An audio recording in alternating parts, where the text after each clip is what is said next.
Well, last year I had an exhibition and I wanted to do something about climate change, and I tried to think of all the visual ways one could achieve that.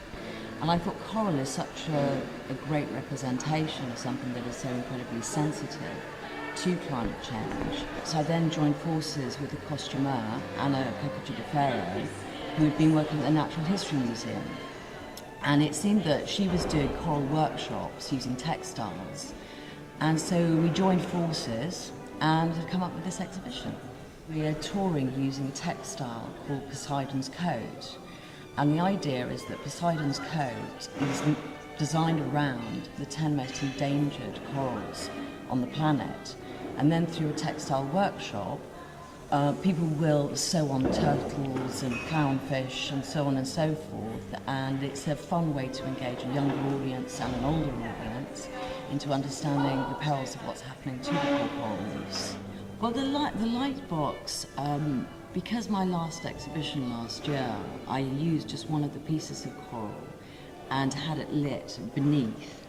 And I couldn't believe the audience reaction to it. They were amazed and thought it was beautiful and interesting and very aesthetic.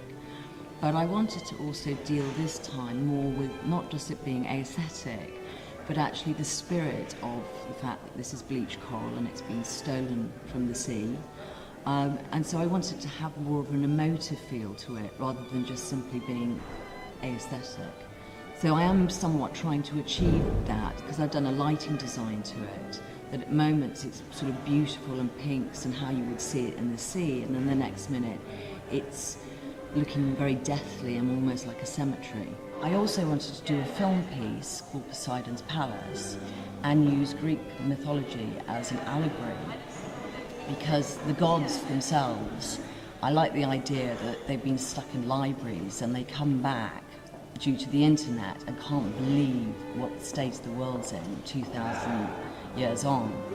And I took the idea that I wanted to work with a deaf actor because the bottom of the sea to me is quite quiet. And so I worked with this fantastic deaf actor called David Bauer, so it's all done in international sign language, and it's very amusing, but also highlights the problems of what we're doing to Mother Earth Gaia. Anna's been working as a costumer for the last 16, 17 years, and she was working with the University of Essex, making coral kind of costumes, interactive costumes, that were inspired by corals that are used for medical purposes. Poseidon's dress is looking at 10 corals most in danger of becoming extinct.